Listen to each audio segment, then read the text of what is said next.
ધોરણ 12 સ્વાધ્યાય 1.4 સૂચકાંક આપણે ભણતા છે અને એનો દાખલા નંબર 1 જોયો હતો.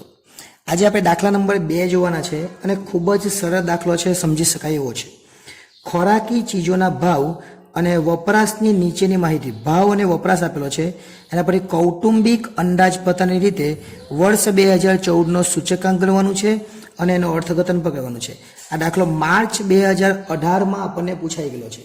કૌટુંબિક અંદાજપત્ર આવે એટલે તમારે સિગ્મા IW છેદમાં સિગ્મા W આ રીતે દાખલો કરવો પડે. હવે આ આપેલું છે કે નહીં એ આપણે જોવું પડે. તેમાંથી એક પણ વસ્તુ નથી આપી, પણ ખાસ ધ્યાન રાખવાનું આપણને એના માટે I જોઈએ. I એટલે P1 ના છેદમાં P0 ગુણ્યા 100. આના દ્વારા આપણને I મળે. અને W એટલે સિગ્મા P0 Q0. આ જે છે P0 Q0 એને શું કહેવાય? W કહેવાય.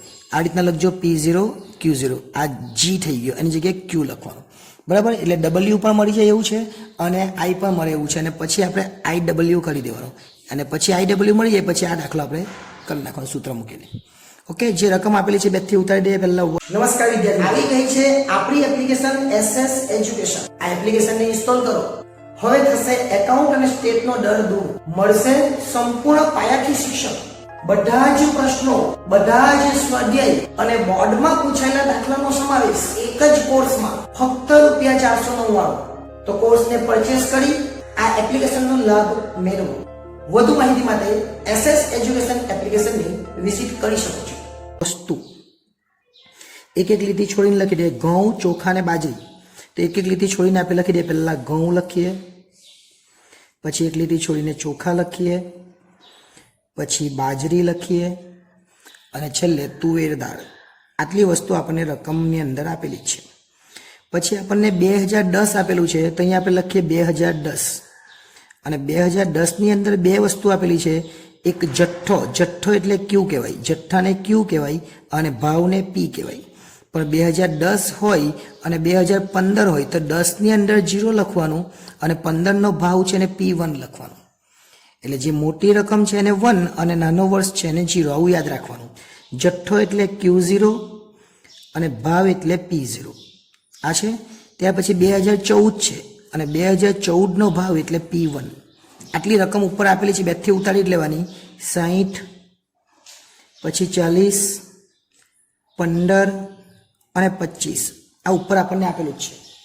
ત્યાર પછી 15 આ બેઠું લખી દેવાનું, 32, 12 અને 50.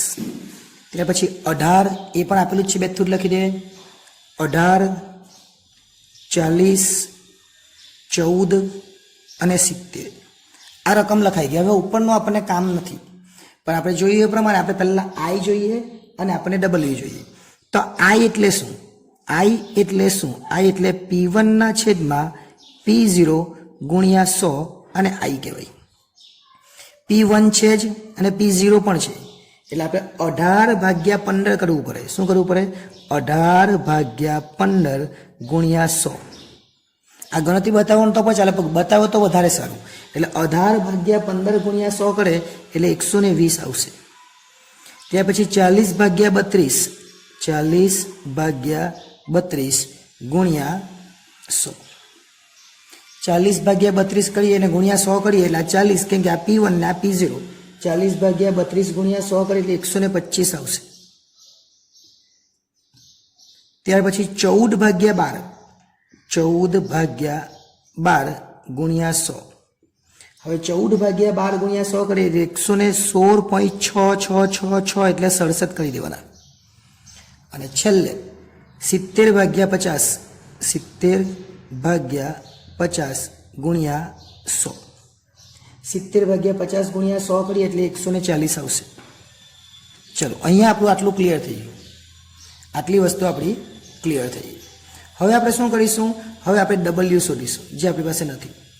W એટલે આપણે આગળ વાત પડી એ પ્રમાણે P0 Q0 એટલે P ને Q નો ગુણાકાર કરવાનો. P0 અને Q0 બંનેનો ગુણાકાર કરી દેવાનો. 15 છંગ 90 એટલે 900 થાય, આ બંનેનો ગુણાકાર. ત્યાર પછી 32 ગુણ્યા 4, 32 × 4 એટલે 128 થાય, એટલે 1280 બંનેનો ગુણાકાર કરી દેવાનો થાય. પછી આ 15 ગુણ્યા 12, 15 ગુણ્યા 12 એટલે 180 થાય. અને પછી 25 50 125, 25 50 125 એટલે 1250 જેવા થાય. ઓકે, આટલું થઈ જાય પછી શું કરવાનું છે આપણે? આ ડબલ્યુ થઈ ગયું. હવે શોધવાનું છે સિગ્મા આઈ ડબલ્યુ. માટે આઈ ડબલ્યુ આપણે પહેલાં કરવું પડે. એટલે આ બંનેનો ગુણાકાર 120 ગુણ્યા 900, 120 ગુણ્યા 9 એટલે 108 થાય. 12 થામ 108 અને પછી 3 0 મૂકી દેવાના. કેમ? 12 9 108, 1 0 2 0 3 0 એટલે 3 0 મૂકી દેવાના. ત્યાર પછી 125 ગુણ્યા 1280 એટલે 1,60,000 થાય. રકમ મોટી છે એવું જોઈને ગભરાઈ નહીં જવાનું, દાખલો કરવાનો.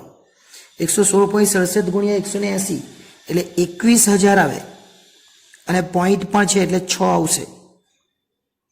અને પછી 1250 ગુણ્યા 140 એટલે 1,75,000 આવે. હવે આપણે આગળ જોઈએ પ્રમાણે આપણને સિગ્મા આઈ ડબલ્યુ અને સિગ્મા ડબલ્યુ જોઈએ તો બંને મળી ગયું. આ જે સરવાળો કરીએ પહેલો એને શું કહેવાય? ઉપર આઈ ડબલ્યુ છે એટલે આને કહેવાય સિગ્મા આઈ ડબલ્યુ અને આને કહેવાય સિગ્મા ડબલ્યુ. આનો સરવાળો કરીએ એટલે સિગ્મા ડબલ્યુ મળશે 3610. અને આ જે બધી રકમ છે એનો સરવાળો કરીશું 1,08,000, 1,60,000, 21,000.6 અને 1,75,000 એટલે 4,64,000.6, 4,64,000.6. આટલું આવી જાય પછી આપણે જે કૌટુંબિક આપણને શું કીધેલું છે? કૌટુંબિક અંદાજપત્રની રીતે. એટલે જે કીધેલું એ બેઠું જ લખવાનું અને લખવાનું કૌટુંબિક અંદાજપત્રની રીતે સૂચક આંક. ઉપર જે લખેલું ઉપર જીવન નિર્વાહ લખેલું તો જીવન નિર્વાહ લખવાનું, જે લખેલું તે લખવાનું. અને પછી સૂત્ર તો આપણને ખબર છે સિગ્મા આઈ ડબલ્યુ છેદમાં સિગ્મા ડબલ્યુ. આઈ ડબલ્યુ અહીંયા છે જ એટલે 4,64,000.6 અને ડબલ્યુ 3610 છે. અને ભાગાકાર કરીએ એટલે આપણો જવાબ આવે 128.5320 છે. એટલે ખાલી 53 આપણે લઈ લઈશું અને આટલો દાખલો આપણો પૂરો થઈ જાય. ઓકે, એટલે આ રીતે આપણે આ દાખલો કરી શકીએ. પણ જો ન સમજાયું હોય ક્યાંથી આવ્યું છે તો ફરીથી એકવાર જોઈ લેજો. દાખલો ખૂબ જ સરળ છે. એકવાર તમે જોઈ લેશો એટલે બધી જ વસ્તુ સમજાઈ જશે. હવે જ્યારે નેક્સ્ટ ટાઈમ જ્યારે મળીશું ત્યારે આગળના જે દાખલાઓ છે દાખલા નંબર 3 4 ને બધા એ જોઈશું. આભાર.